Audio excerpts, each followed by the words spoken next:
आज का टॉपिक है जनसंख्या एवं नगरीकरण। भारत में पहली बार जनगणना कब हुई थी?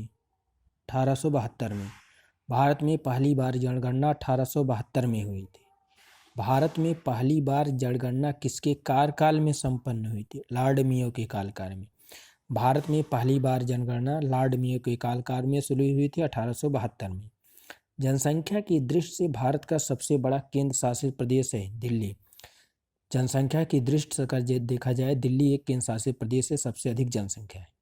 जनसंख्या की दृष्टि से भारत का सबसे छोटा केंद्र शासित प्रदेश है लक्षद्वीप। जनसंख्या की दृष्टि से सबसे छोटा केंद्र शासित प्रदेश है लक्षद्वीप। भारत के किस राज्य में महिलाओं की संख्या पुरुषों से अधिक है? केरल में। केरल राज्य में महिलाएं अधिक है पुरुष के अपेक्षा।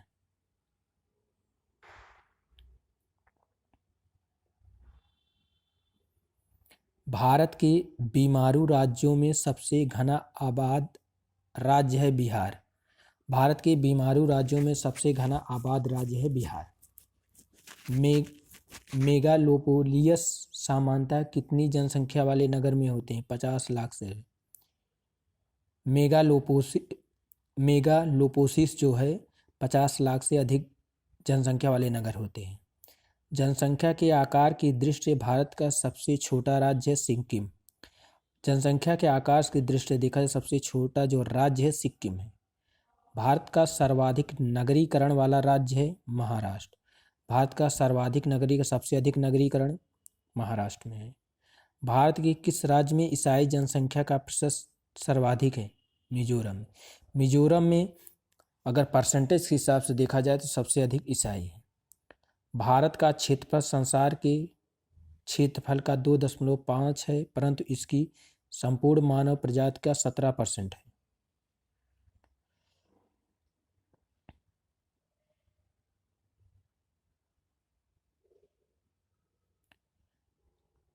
भारत में जनसंख्या घनत्व की दृष्टि से बिहार का क्रम है केवल राज्यों में पहला। जनसंख्या घनत्व की दृष्टि से केवल राज्य में सबसे ज़्यादा जनसंख्या घनत्व बिहार में है। भारत की कुल जनसंख्या में बिहार की जनसंख्या का क्या प्रतिशत है? 8.04%। भारत की कुल जनसंख्या में बिहार की जनसंख्या है 8.04%। भारत की तीसरी सर्वाधिक बोले जाने वाली भाषा तेलुगु है। भारत में तीसरी सबसे ज़्यादा बोली जाने वाली भाषा तेलुगु है। भारत के राज्यों में से किसका जनसंख्या घनत्व सबसे कम है? अरुणाचल प्रदेश का। भारत के राज्यों में जनसंख्या घनत्व सबसे कम है अरुणाचल प्रदेश में। भारत की वर्तमान आबादी में 65 वर्ष से अधिक आयु वाले व्यक्तियों की लगभग प्रतिशत कितनी है? 5 से 6%। भारत की वर्तमान आबादी में 65 वर्ष से अधिक आयु वाले व्यक्तियों की लगभग प्रतिशत कितनी है? 5 से 6%।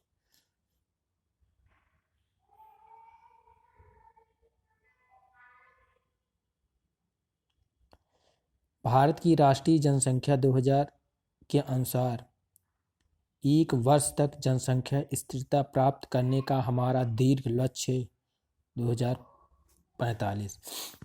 भारत की राष्ट्रीय जनसंख्या नीति 2000 अनुसार 2045 1 वर्ष तक जनसंख्या स्थिरता प्राप्त करने वाला हमारा दीर्घ अवधि का लक्ष्य है। किस वर्ष को भारतीय जनसंख्या इतिहास में महान विभाजक वर्ष कहा जाता है? 1921 को। महान विभाजक वर्ष जनसंख्या में 1921 को कहा जाता है।